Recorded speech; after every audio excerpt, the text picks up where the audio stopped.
परम पुरुष गुरुदेव जी, शाश्वत शांति निधान, बार बार दंडवत करूं सकल सुखों की खान। सत्य गुरु सत्य स्वरूप लख, मन चित हो प्रशांत। त्रिविधि ताप का नाश हो, जीवन बनी सुखांत। महाभयानक अरु कठिन, भवसागर गंभीर।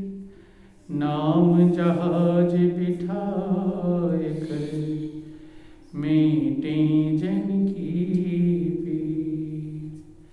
मेरा मुझ में कुछ नहीं, जो कुछ है सो तो तेरा तुझको सौंपते, क्या लागे है मोर।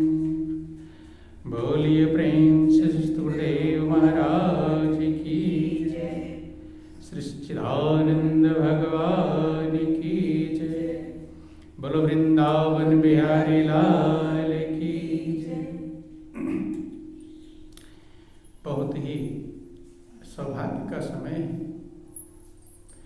कि उस महाप्रभु की असीम दया दृष्टि से हम सभी लोगों को अपने इस अनमोल जीवन में कुछ समझने का, विचार करने का और सोचने का मौका मिला है। ये उस प्रभु की बहुत बड़ी कृपा है और बहुत ही बड़ी दया है। वास्तव में प्रभु ने हमारे ऊपर कितनी बड़ी कृपा किया है। 84 लाख योनियों में से निकाल करके मनुष्य का सुंदर चोला प्रदान किया है, सुंदर मनुष्य का जीवन दिया है, जहाँ कितनी व्यवस्थाएं, कितनी कृपा उस परमात्मा की बरस रही है। उस कृपा को कोई बिरला विचार कर पाता है और समझ पाता है। कृपा तो सभी पर है, सभी मालिक के बंदे हैं, लेकिन जो कृपा को आत्मसात कर ले, समझ ले, वो भाग्यशाली कहलाता है और वही अपना जीवन धन्य कर पाता है। नहीं तो जो जीवन हम लोगों को मिला है, इस जीवन को पाने के लिए देवता भी तरसते हैं। जन्म जन्मांतर भटकने के बाद कभी सुंदर या मनुष्य का चोला प्राप्त होता है। रामायण में वर्णन आया कि आकर 4,84,000 योनि भ्रमत, यह जीव अविनाशी।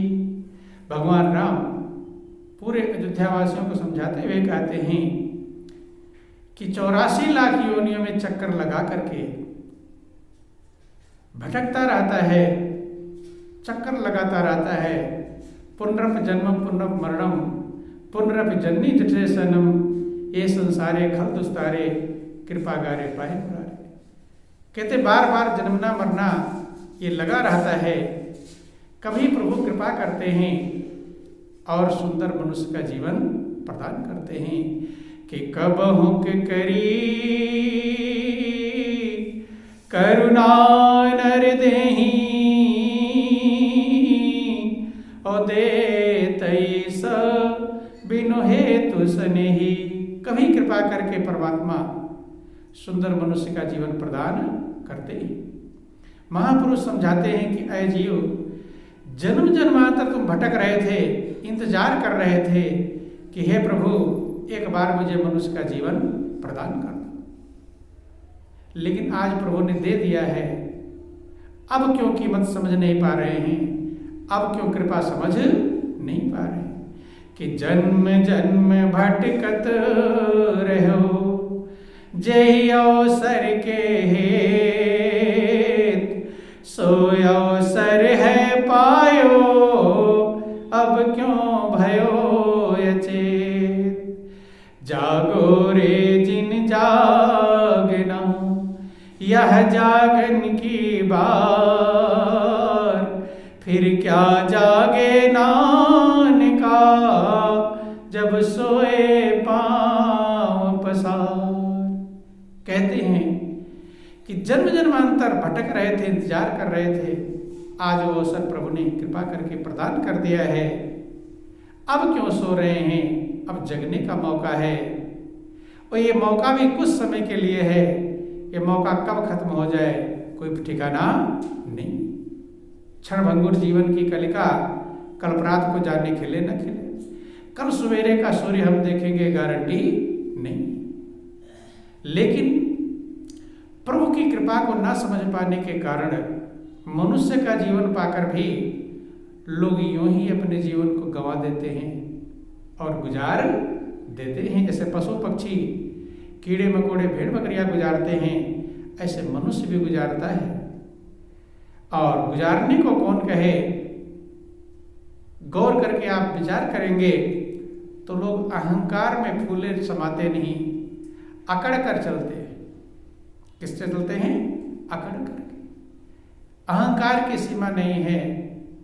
ध्यान देना और गौर करना। कभी कभी आप खुशियों में बहुत उछलते हैं, मगन होते हैं, नाचते हैं, और दुख पड़ गया तो बिलख बिलख के रोते हैं। लेकिन जो उछल रहे हैं, खुशियां मना रहे हैं, कभी हम विचार नहीं कर पाते हैं कि हमारा उछलना किसके द्वारा है। अकड़ते हैं, अहंकार में भर जाते हैं कि हम ये बर्बाद कर देंगे, तुम्हारा ये बिगाड़ देंगे, कर देंगे। लेकिन जो गौर करता है, विचार करता है कि हमारा उछलना जो हमारा बल है, किसी को धन का बल अहंकार है, किसी को बुद्धि और चालाकी चतुराई का अहंकार है, किसी को बेटा बेटी का अहंकार है, किसी को सुंदरता का अहंकार है, किसी को अपने पढ़ाई लिखाई का अहंकार है। महापुरुष कहते हैं कोई ना कोई अहंकार लेकर मनुष्य घूमता रहता है। सबके पास कोई ना कोई अहंकार छिपा रहता है। लेकिन महापुरुष समझाने का प्रयास करते हैं कि जिसके बल पर तुम अहंकार कर रहे हो, उछल रहे हो, कूद रहे हो, वो पीछे परमात्मा मौजूद है तभी। तो अहंकार किसका है? पीछे वो मौजूद है, तब हम अकड़ कर चल रहे हैं, टेढ़े चल रहे हैं, अहंकार में भर कर चल रहे हैं, सोचते हैं मेरे समान दुनिया में कोई नहीं। लेकिन तुम्हारा बल भी वही है। जो आपके अंदर बल है वो किसका बल है? परमात्मा का बल है। जब 2 दिन बुखार हो जाता है, उठ बैठ नहीं पाते, अब बल कहाँ चला गया? वो 1 सेकेंड में आपके बल को गायब कर सकता है, गायब हो सकता है हमारा बल। भगवान कृष्ण गीता में अर्जुन को समझाते हैं कि हे अर्जुन, मैं ही बलवानों का बल हूं,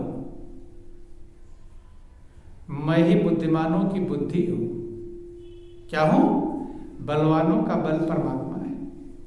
उसके बल को थोड़ा गौर करेंगे, विचार करेंगे। उसकी एक चीज के बल के सामने मनुष्य तिनके की तरह उड़ जाता है। जल का बल देख लो, आदमी कितना पुल बना ले, कितना बांध बांध ले, कितना कुछ कर ले, जब जल का प्रवाह आता है तो सबको उखाड़ करके, जैसे एक पानी की धार में पत्ता बहता है, ऐसे मनुष्य बहता हुआ चला जाता है। बल कहाँ चला गया है? सुनामी जब लहरें आती हैं, समुद्र की जब लहरें आती हैं, सुनामी आता है, तो गांव के गांव बहते हुए चले जाते हैं। तो बड़े बड़े बुद्धिमान तो मनुष्य थे उसमें, बलवान भी थे, पहलवान भी रहे होंगे, लेकिन सब बहते हुए चले जाते हैं। वहां कोई रुक पाता नहीं। उसकी एक शक्ति, जल की शक्ति जब आती है, अब केदारनाथ में जो प्रलय आया था, जितने लोग बह गए मर गए, वो तो होशियार भी होंगे, बुद्धिमान भी होंगे, बलवान भी होंगे, सब योग्यता होगी, लेकिन एक शक्ति परमात्मा की, जल की शक्ति आई और सबको बहा कर लेकर चली गई। भूकंप आता है, बड़े बड़े बलवान मकान के नीचे रहते हैं, और जब भूकंप आता है तो सब बिखर जाते हैं, बचते हैं। बल काम आया उसके बल के सामने। इसलिए भगवान कृष्ण कहते हैं कि परमात्मा ही सभी का बल है, लेकिन ये हम गौर कर पाते नहीं, ये विचार कर पाते नहीं। हवा का बल देख लो, हवा की आंधी आती है तो क्या क्या उड़ जाते हैं, घर मकान भी उड़ने शुरू हो जाते हैं। क्या हो जाता है, उसकी अग्नि का बल देख लो, जरा सी एक चिंगारी लग जाती है तो पूरे गांव के गांव, शहर के शहर जलकर राख बन जाते हैं। तो उसका बल गौर करना चाहिए, बल किसका छिपा हुआ है, उस मालिक का बल कितना है। लेकिन मनुष्य अपने बल पर, चूंकि परमात्मा की अजीबोगरीब व्यवस्था है, अजीबोगरीब लीला है।